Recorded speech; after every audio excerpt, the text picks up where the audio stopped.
The micro machine BMX build.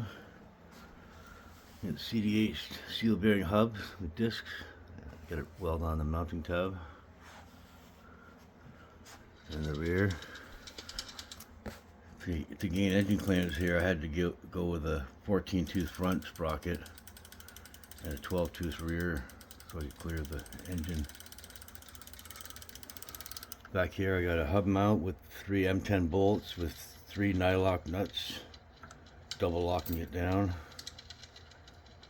28-tooth sprocket, disc mount.